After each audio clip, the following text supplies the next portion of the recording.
Good morning, class 7th. Students, we are on chapter number 3, Changing Earth, and this chapter is related to Earth geography portion.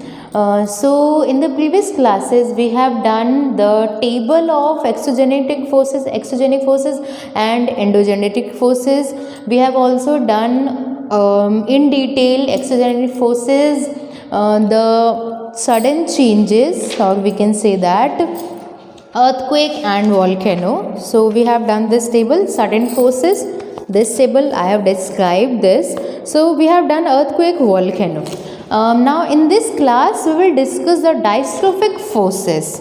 कि diastrophic forces होती क्या है, उसके नीचे table के अंदर लिखा है बिल्डिंग माउंटेन्स, कि पहाड़ बनने की जो कंडीशंस है उसको हम देखते हैं. So let's start with endogenic forces acting over long period. जब डिस्क्राइब किया गया था तो आपको ये बताया गया था कि एंडोजेनिक फोर्सेस को 2 पार्ट्स में डिवाइड कर दिया है. पहला था सडन फोर्सेस, अचानक आने वाली, सडन, जैसे अर्थक्वेक, वोल्केनो, लैंडस्लाइड. बता के नहीं आती हैं, व्हाट्सएप नहीं करेंगे आपको कि हम आ रहे हैं, एकदम अचानक हो जाती हैं ये सारी चीज़ें. हम लोग कुछ नहीं कर सकते.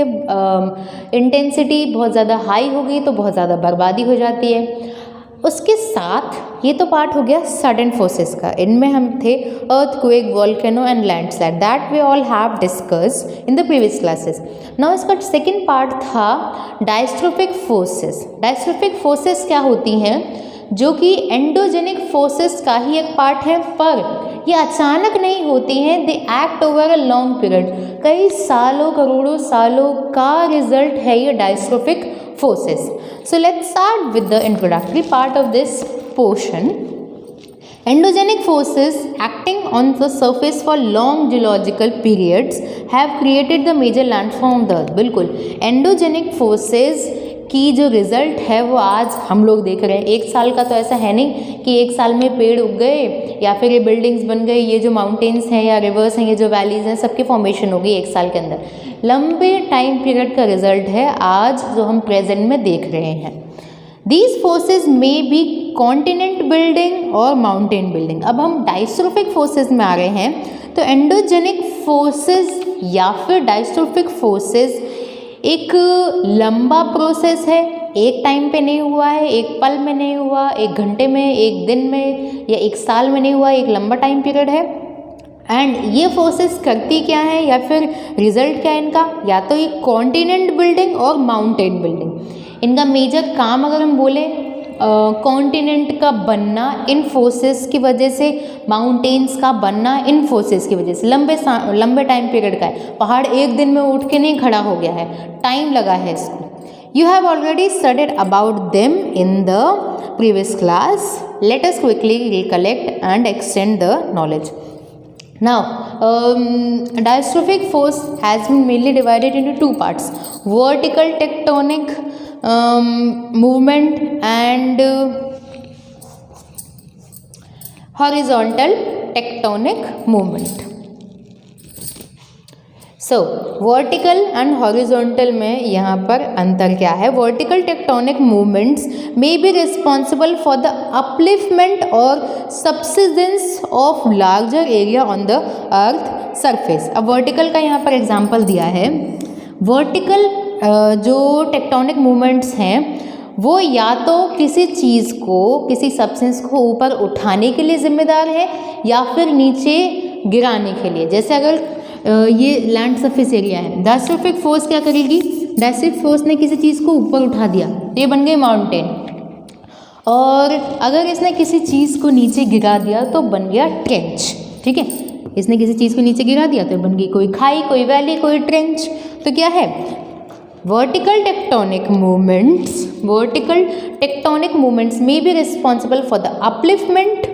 अपलिफ्टमेंट मीन्स कॉन्टिनेंट या प्लेट्यूज. मैंने तो डायरेक्ट आपको एग्जांपल माउंटेन का ही दे दिया है. सो उठाना, किसी बेस लेवल से इसने इसे उठा दिया तो ये क्या हो गए, हमारे कॉन्टिनेंट्स हो गए. कॉन्टिनेंट्स ऊपर ही हैं भाई, समुद्र के अंदर तो है नहीं, ओशन के अंदर है नहीं. ठीक है, अपलिफ्टमेंट हो गया continent and plateau. Continent land surface area की यहाँ बात कर रहे हैं हम लोग.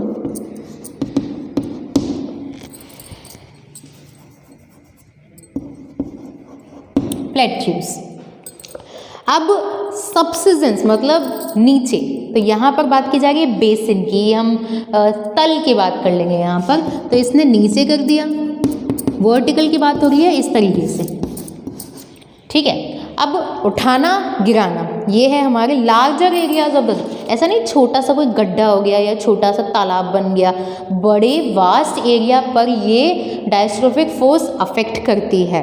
They have resulted in the formation of continents, ये किसका रिजल्ट है, मतलब डायस्ट्रोफिक फोर्स का रिजल्ट हम बोल सकते हैं, इससे बनते हैं कॉन्टिनेंट्स बने हैं, प्लेट्यूज बने हैं ड्यू टू स्ट्रक्चरल अपलिफ्टमेंट। पठार कैसे बने हैं, पहाड़ कैसे बने हैं, पहाड़ तो नहीं, यहाँ पे पठार की बात करेंगे, प्लेट्यू की बात करेंगे। प्लेट्यू कैसे बने हैं, due to the upliftment of land surface area due to the diastrophic force. Sinking of particular area, sink मतलब नीचे, sinking of particular areas in comparison to surroundings, मतलब आसपास के इलाकों से वो जगह निचली है, नीची है। लैंड क्रिएट्स डिप्रेशन और बेसिन, गर्त जिसे हम बोल रहे हैं यहाँ पर, तो ऊपर उठी हुई चीज़ें और नीचे, मतलब एक चीज़ को उठाना या नीचे गिराना, नीचे रहना, वो किसके अंदर आ रहा है, वर्टिकल टेक्टोनिक मूवमेंट्स के अंदर आ रहा है। अब हम बढ़ेंगे हॉरिजॉन्टल टेक्टोनिक मूवमेंट्स पे, कि हॉरिजॉन्टल टेक्टोनिक मूवमेंट्स हैं क्या और उनके रिजल्ट क्या होते हैं। नाउ हॉरिजॉन्टल टेक्टोनिक मूवमेंट्स में act tangentially on the earth's surface in particular areas. They may be pushing towards or tension in nature. They result in folds and faults. देखिए यहाँ पर हॉरिजॉन्टल की बात की जा रही है, ऊपर नीचे की बात हो गई, वर्टिकल की बात हो गई, ठीक है।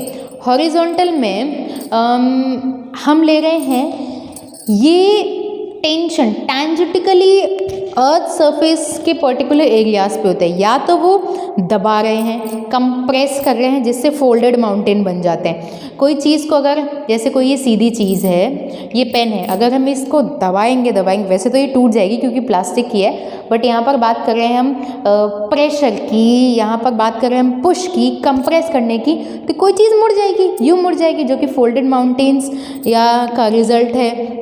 या फिर खींच रहे हैं हम कोई चीज़, टेंशन, यहाँ पर टेंशनल वर्ड यूज़ किया है, स्ट्रेच इन नेचर, तो ये क्या है, फोल्ड और फॉल्ट्स के रिजल्ट है। यहाँ पर हम लोग देखेंगे टेंशनल फोर्सेस, फॉल्ट, टेंशनल मतलब खींचना, यहाँ पर स्ट्रेच करना, तो फॉल्ट लाइन मतलब दरार बन जाती है, कोई चीज़ खींचेगी तो भैया तो बीच से टूट जाएगी, तो दो पार्ट्स में डिवाइड हो जाएगी।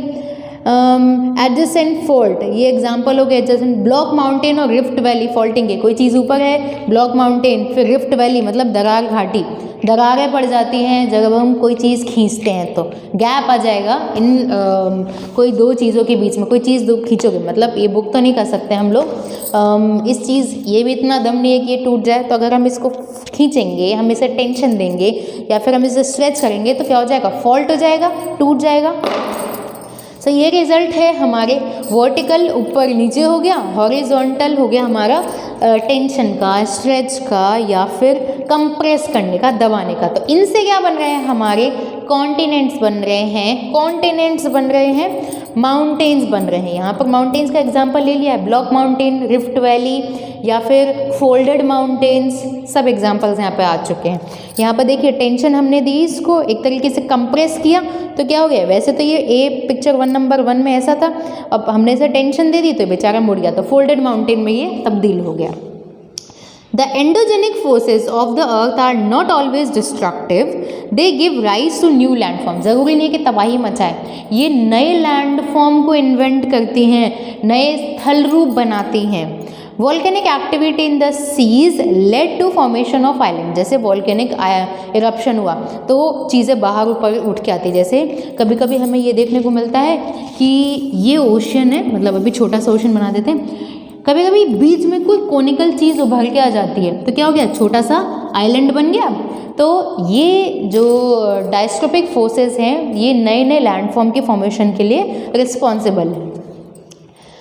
Eight some part is denuded, other parts is build up, कोई बर्बाद हो भी रहा है, कोई नीचे धंस भी रहा है, तो नई चीज़ें भी तो ऊपर की तरफ आ रही हैं। This process continues and maintains a balance on the earth, इससे अर्थ का बैलेंस बना रहता है। चीज़ें जब हम अगर चीज़ें प्रोड्यूस हो रही है तो वो खाने के लिए प्रोड्यूस हो रही है, तो लेना देना बनता रहेगा। यहाँ पर भी कोई चीज़ सबमर्ज हो रही है तो नई चीज़ भी बाहर की तरफ इन्वेंट मतलब एक तरीके से कंस्ट्रक्ट हो रही है, बिल्डअप हो रही है। सो डायस्ट्रोपिक फोर्सेस में हम लोगों ने दो तरीके की फोर्सेस देखी। वर्टिकली फोर्सेस देखी, ऊपर नीचे चीज़ें हो रही हैं। हॉरिजॉन्टली फोर्सेस देखी, कंप्रेस हो रही है या तो खिंच रही हैं। खिंचने से फोल्डेड माउंटेन्स बन रहे हैं, ऊपर नीचे हो रहे हैं। एंड कंप्रेस करने से खींचने से हमारे ब्लॉक माउंटेन्स बन रहे हैं, रिफ्ट वैलीज बन रही हैं। एंड कंप्रेस करने से यहाँ पर कंप्रेस करने की वजह से फोल्डेड माउंटेन बन रहे हैं। वर्टिकल को अगर हम लोगों ने डिस्क्राइब किया था तो इससे क्या बन रहा था, वर्टिकल में चीज़ें ऊपर उठ रही हैं, नीचे जा रही है, कॉन्टिनेंट बन रहे हैं, यहाँ पर डिप्रेशन हो रहा है, फिर उसके बाद प्लेट्यूज बन रहे हैं, ऊपर नीचे ऊपर। और हॉरिजॉन्टली की बात करें तो हॉरिजॉन्टली में हम दबा रहे हैं तो बेचारे फोल्डेड माउंटेन बन रहे हैं। और अगर टेंशन दे रहे हैं, हम उनको खींच रहे हैं तो ब्लॉक माउंटेन या फिर रिफ्ट वैलीज बन रही हैं। So I hope you all have understood diastrophic forces in detail. Now in the next class we will discuss exogenic forces. Thank you.